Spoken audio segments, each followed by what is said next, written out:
when you look at organisations that have managed cultural integration successfully, you know, are there any consistent and common characteristics of those companies, or is it always situational? No, I think the most important aspect is recognizing that culture is an issue to begin with. You know? Because a lot of companies just don't recognize the issue. You come in and say, oh, we've got a culture problems, you know, culture, smulture, or, you know, that's not a problem. Let's just focus on the task, let's get going, and if we have enough clarity on the objectives, that will pull everybody along, and that's it. Initially, even within the HR community, I remember having discussions with American colleagues who said, companies don't have culture. There's no such thing as corporate culture. Companies have image, and we can have a discussion about the company image, but culture, that's something more fluffy about nations perhaps, but not corporate culture. Now these days, and this was 10 years ago, yeah, not that long ago. Maybe today nobody would dispute that there is something called corporate culture, but you might still find some people who think that it's not important, who may challenge its very existence. How do you pinpoint it? How do you describe it operationally? What is culture, etc.? When you say, well, it's the unwritten norms that guide people's behavior, an individualistic person from an individualistic society would say, well, what do you mean unwritten norms? Yeah, because it's all about content, so it has to be explicit. There's no such thing as an unwritten norm in an individualistic mindset. Yeah? So the problem begins with recognizing the issue. Is this the issue, or is it something else? So for instance, when we did the integration of ABN AMRO and Banco Real in Brazil, and that was a real benchmark, it became a case study, and it was very successful. But I traced the success to the very beginning. I was called in to do a due diligence along with 100 other people, each in their own specialty. So we had a team of people looking at risk management, and some people looking at the treasury, and some people at finance and accounting, and blah, blah, blah. And I had 2 other guys to look at HR. Yeah?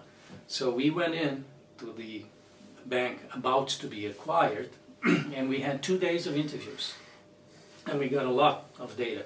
And at the end of those 2 days, because I was due to fly back to Amsterdam, I went into the regional manager's office and I said, the summary is, it's okay, the HR situation is more or less defined, there are no skeletons in the closet, but we have a culture problem, because the management culture in Banco Real is very different from the management culture in ABN AMRO. So that will be the issue to address. And what made the difference was not the fact that I said that, because anybody with an HR background would have said that. The real difference was that this guy, who was a banking professional, said, okay, so we got to do something about that.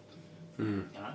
And then we decided, well, we should get an external consultancy to help us, because we are an interested party in this, and we might actually end up doing the wrong thing, because we will naturally try to impose our own corporate culture, and that might actually increase the resistance on the other side. So we need a third party. So let's do a beauty contest of the different consulting firms. And we picked the one that we thought had the most experience on managing culture. That was the reason for picking that one. And we picked them not to address the culture, we picked them to manage the whole integration process, including the finance, the credit, everything. Yeah? So we picked a third party to help us manage the overall integration, but we made the choice to pick the company that was most familiar and comfortable with corporate culture issues. And that worked. That was not my decision. It was my boss's decision, the line manager. So, but the fact that this person recognized the issue made all the difference. Because if he would have said, okay, this is nice, but you take care of that, and let's continue with the integration process, and let's focus on the financials and the credit and the portfolio, etc., it would have been a totally different story.